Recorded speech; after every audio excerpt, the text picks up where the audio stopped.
अनुराग भदौरिया हमारे साथ समाजवादी पार्टी के प्रवक्ता जुड़े हुए हैं। अनुराग भदौरिया, अब तो समाजवादी होने पर शर्म आ रही होगी आपको? नहीं, मुझे बृजलाल जी पे बड़ा अजीब सा बेचारापन लग रहा था। हर बात में कह रहे थे कि ऐसा कहा गया है, ऐसा कहा गया है। तो मैं उनसे कहता हूँ, इतने बड़े अधिकारी रहे हैं, मैं उनका बहुत सम्मान करता हूँ। उन पे इतना सब कुछ चलता रहा तो उनको तो रिटर्न में लिख के उस समय दे देना चाहिए था। खुद ही कह रहे हैं कि अधिकारी चापलूस होते हैं, अधिकारी चापलूसी में कुछ भी करते हैं। तो कैसी बातें कर रहे थे उन्हें खुद ही नहीं पता। अगर उनके पास एविडेंस है, उनको लगता है कि इस तरह की समाजवादी पार्टी की सरकार ने बोला है, समाजवादी पार्टी की सरकार ने करवाया है, तो सामने रखें, तब ज्यादा अच्छा होता है ना।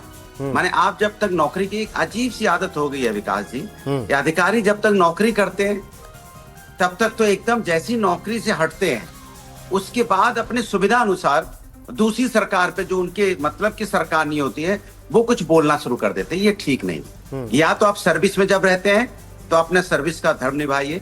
आपको जो आप जिस तरह से आप शपथ लेके आप आते हैं अपनी पोस्ट पे, उसका धर्म निभाइए। और आज भी मैं अधिकारियों को कहता हूँ, जो जहाँ पोस्टिंग है, आप अपना धर्म निभाते हुए सत्य बोलिए।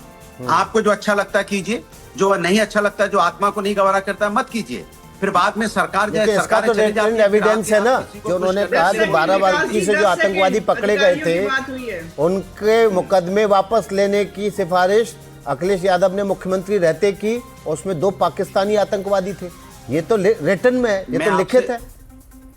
मैं आपसे वही बात कह रहा हूं कि सवाल ये है कि जब तक तो उसी समय देखिए, कोई किसी का, अभी अगर यही बात हम पलट के बोले कि भारतीय जनता पार्टी के नेताओं ने अपने मुकदमे वापस लिए, तो पलट के जवाब ये भारतीय जनता पार्टी के मुकदमे वापस लेना, कार्यकर्ता के और पाकिस्तानी आतंकवादी के मुकदमे वापस लेना, दोनों बराबर है। इस देश के अंदर, नहीं सुन लीजिए, इस देश में न्यायपालिका है, कोई मुकदमे किसी के वापस ले ही नहीं सकता। वही तो बताया, न्याय देती, वही तो बृजलाल ने बताया अनुराग भदौरिया जी कि मुकदमे वापस लेने की सिफारिश की और कोर्ट ने स्ट्राइक डाउन कर दिया। क्यों? अब देखिए, अब सुनिए मेरी बात। सरकार को कितने साल हो गए अभी यहाँ पे? 10 साल हो गए हैं ना, 10 साल हो गए ना सरकार को। आज हम 10 साल बाद ये बहस कर रहे हैं, पता है क्यों? बताइए क्यों कर रहे हैं? क्योंकि रास्ता खोज रही भारतीय जनता पार्टी चढ़ावा चोरी का। 10 साल बाद आपको याद आया है ये सब बातें करने के लिए। अरे इसमें दोषी थे, आपकी सरकार आई थी, उसी समय कार्रवाई कर देनी थी, ठोक के कार्रवाई कर देनी चाहिए थी। जिसने नमाज पढ़वाई और जिसने नमाज पढ़ने का ऑर्डर दिया, किसने आपको रोका था? 10 साल हो गए, क्यों नहीं कार्रवाई की? जिसने नमाज पढ़वाने की कोशिश की उस पर। मैं सारी बातों का उत्तर दूंगी, पर मैं 2 नाम और जोड़ देती हूँ आतंकवादियों का, जिनके मुकदमे वापस करने की सिफारिश समाजवादी पार्टी के नेताओं ने करी। मुलायम सिंह यादव जी ने भी करी, अखिलेश यादव जी ने भी करी, मोहम्मद तारिक और वलीउल्लाह। ये वो लोग हैं जो डॉन, माफिया, आतंकवादी, इनको कैसे बिठाकर उनकी आरती उतारें, वो कैसे फले फूले, ये उसका इंतजाम करते हैं। ठीक है। अभी अनुराग जी ने कहा कि अधिकारी तो चापलूस होते हैं, चाटुकार होते हैं, और जैसे ही उनकी नौकरी खत्म होती है वो देख लेते हैं सुविधा अनुसार कौन सा राजनीतिक दल में हम जाकर राजनीति करें, जिससे कि पूरे 60 वर्ष तो मौज लें अपनी नौकरी की, और फिर राजनीति की ताकत की हम मौज लें। ये इनका कहने का यहाँ पे तात्पर्य है। आपको बताना चाहूंगी विकास जी, शायद आप जानते भी होंगे कि मेरे पति खुद एक प्रशासनिक अधिकारी, IAS अधिकारी यूपी कैडर के रहे हैं। ठीक है। और वो सर्विसेज में थे उस वक्त मैं एक्टिव पॉलिटिक्स में आ गई थी, और जो विंडिक्टिव पॉलिटिक्स की पॉलिसी समाजवादी पार्टी की है, उसकी प्रताड़ना मेरे पति ने भी खूब झेली है। जैसे बृजलाल जी ने झेली है, ऐसे ही मेरे पति ने भी झेली है। ये मानसिकता है कि अगर आप कोई न्यायपूर्ण काम करना चाहेंगे या आप किसी बिना भेदभाव के काम करना चाहेंगे, तो ये आपसे बदला लेंगे ही लेंगे, क्योंकि इनकी राजनीति का आधार केवल और केवल तुष्टीकरण है। यहाँ पर इन्होंने बहुत सारी बातें करी है, पर मैं ये कहना चाहूंगी, जैसे आप जब बृजलाल जी बोल रहे थे तो विकास जी आपने एक बात कही थी, सर्वधर्म संभाव, ये हमारी जो है ये कोर है सनातन का। पर मुझे ये बता दीजिए, सर्वधर्म संभाव जो है वो केवल और केवल सनातनियों के लिए है, हिंदुओं के लिए है।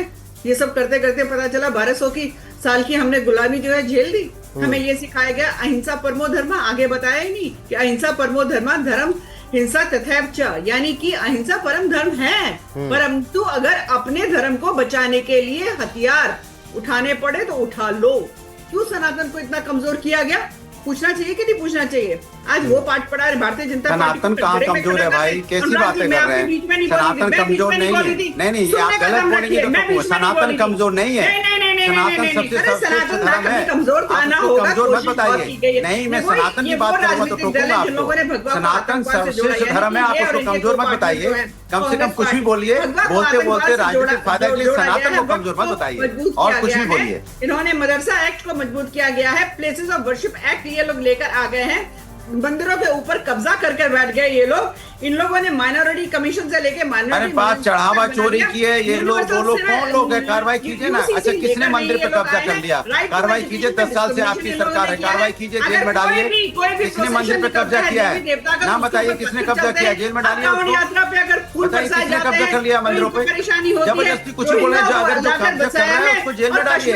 हम आपके साथ खड़े दिखाई देंगे। कोई भी आदमी किसी धर्म के स्थान को कब्जा करने की कोशिश करता है तो उस पर कार्रवाई होनी चाहिए। ऐसा मत बोलिए। कोई भी धर्म को, हम सनातनी है, सभी धर्मों का सम्मान करने वाले लोग हैं। अगर कोई किसी धर्म पे कब्जा करता है तो उस पर कार्रवाई कीजिए, उस पर डिबेट मत कीजिए। ठीक है, ऐसा नहीं। अनिला सिंह, अनुराग भदौरिया आपके पास लौटेंगे, आपके पास लौटेंगे। समीर चौगांवकर हमारे साथ वरिष्ठ पत्रकार जुड़ गए हैं, उनका रुख कर लेते हैं। समीर चौगांवकर, जैसे जैसे चुनाव नजदीक आ रहा है, राम मंदिर, सनातन, ये पूरे राजनीतिक दलों के प्रमुख नेताओं के बयानों का केंद्र बिंदु क्यों बनता जा रहा है?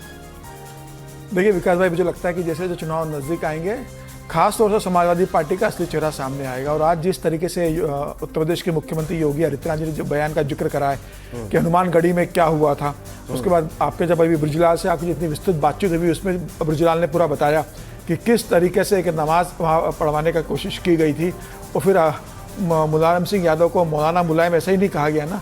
कार सेवकों जिन्होंने गोलियां चलाई, जिस तरीके से उन्होंने मुस्लिम तुष्टीकरण की राजनीति की उस समय, अब अखिलेश यादव को ये लग रहा है कि राम जन्मभूमि का जो मामला आया उसके किसी तरीके से राजनीतिक फायदा लिया जाए और जो हिंदू वर्ग का जो नाराज वर्ग लग रहा होगा उसको अपने पे पाले में लेकर आए।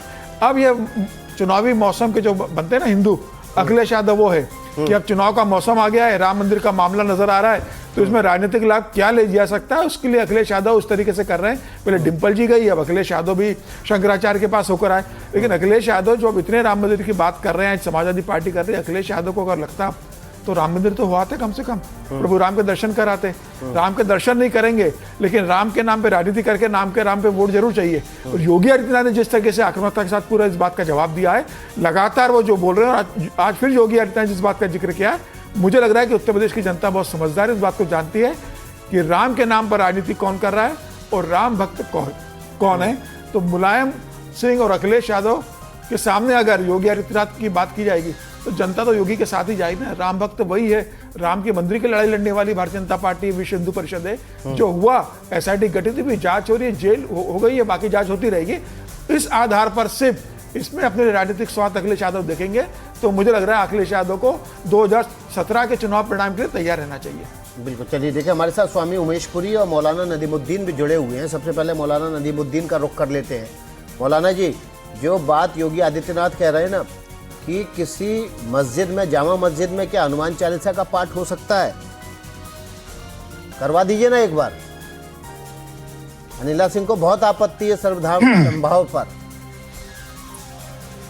देखिए, मंदिर में पूजा होता है, मस्जिद में नमाज होती है। हनुमानगढ़ी में अगर नमाज पढ़ी गई तो उस वक्त के जो जिम्मेदार हैं उन पर कार्रवाई क्यों नहीं हुई? 10 साल के बाद आज योगी जी अगर बोल रहे हैं तो योगी जी तो मुख्यमंत्री 10 साल से हैं कि उनको कार्रवाई करनी चाहिए थी। जिन महंत की वजह से वहां मंदिर में या मंदिर की सीढ़ियों पर नमाज पढ़ी गई, इसकी तो निंदा है, उन पर भी कार्रवाई करनी चाहिए। नहीं, मैं ये कह रहा हूं। नहीं, बिल्कुल नहीं होना चाहिए।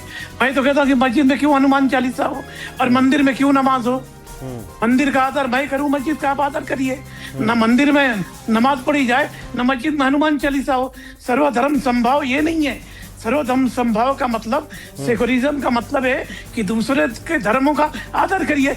मस्जिद के सामने जो लोग जय श्री राम का आकर के नारा लगा रहे वो भी गलत है, जो हनुमानगढ़ी में जाकर के नमाज पढ़े वो भी गलत है। एक बात और कहना चाह रहा हूँ, क्या कहना चाह रहा हूँ, आप अपीजमेंट की पॉलिटिक्स कर रहे हैं और योगी जी बड़ी बड़ी बातें कर रहे हैं, बहुत बड़ी बड़ी बातें कर रहे हैं। मैं कहता हूं कि अखिलेश यादव पर इतने गंभीर आरोप लगाए पूर्व डीजीपी ने, 10 साल से खामोश क्यों नहीं कार्रवाई की जा रही? एक आतंकवादी को बचाने वाले को अभी तक आजाद क्यों छोड़ा गया? क्यों जेल के सलाखों में अखिलेश यादव नहीं है? मेन मुद्दा ये नहीं है। चंपत राय पर इतने गंभीर आरोप मुसलमानों ने नहीं लगाए। एक संतोष है, वही अयोध्या क्या उलूल जुलूल बातें कर रहे। आज तक संतोष पर क्यों कार्रवाई नहीं की गई? एनसीआरबी का डाटा बताता है कि क्राइम में नंबर यूपी है। अभी हमारी बहन कह रही थी कि नंबर 1 उत्तर प्रदेश नंबर 1 उत्तम हो गया। मैं कहता हूं कि साउथ में नॉर्थ का पलायन हो रहा है, लाखों लोग बेरोजगार साउथ में आ रहे। हमारे हैदराबाद, चेन्नई, बेंगलुरु अगर उत्तम है तो क्यों पलायन हो रहा? यह मुद्दा होना चाहिए। महिलाओं पर उत्पीड़न क्यों है? मौलाना नदीमुद्दीन आपके पास आएंगे, समय की कमी है। और हमारे साथ देखिए स्वामी उमेश पुरी भी, उनका रुख कर लेते हैं। उमेश पुरी जी, मौलाना नदीमुद्दीन ने कहा कि उस समय के महंत ज्ञानदास थे, अगर उन्होंने नमाज कराने की कोशिश की, इफ्तार कराने की कोशिश की, तो कार्रवाई क्यों नहीं की गई उन पर? देखिए, मौलाना साहब ने जो कहा ठीक कहा, उस समय कार्रवाई होनी चाहिए थी। लेकिन समाजवादी पार्टी का समर्थन करने वाला तो इस देश का बड़ी संख्या में मुसलमान है, और मुसलमान ही तो समाजवादी पार्टी का वोट बैंक है। अरे भाई, जो नमाज पढ़ने गए थे, क्या वो मुसलमान नहीं थे? क्या वो समाजवादी पार्टी का विरोध नहीं कर सकते थे क्या? लेकिन अगर वो इनके इस्लाम में तो लिखा है कि जहाँ मूर्ति पूजा है वहां पर हम जाएंगे ही नहीं, तो मुसलमान होने के बावजूद भी जहाँ मूर्तियां हैं, जहाँ भगवान राम है, हनुमान है, ये नमाज कैसे अदा कर सकते और अल्लाह ने कैसे स्वीकार कर ली भाई? तो ये राजनीति का हिस्सा है। ये दोनों के दोनों एक सिक्के के पहलू है, इनको समर्थन करते हैं। और एक बात मैं और कह देना चाहता हूँ, और बड़ी जिम्मेदारी के साथ कह देना चाहता हूँ। वो बोलो ना। मौलाना साहब सुनिए, मैं बड़ी जिम्मेदारी के साथ एक बात कह देना चाहता हूँ।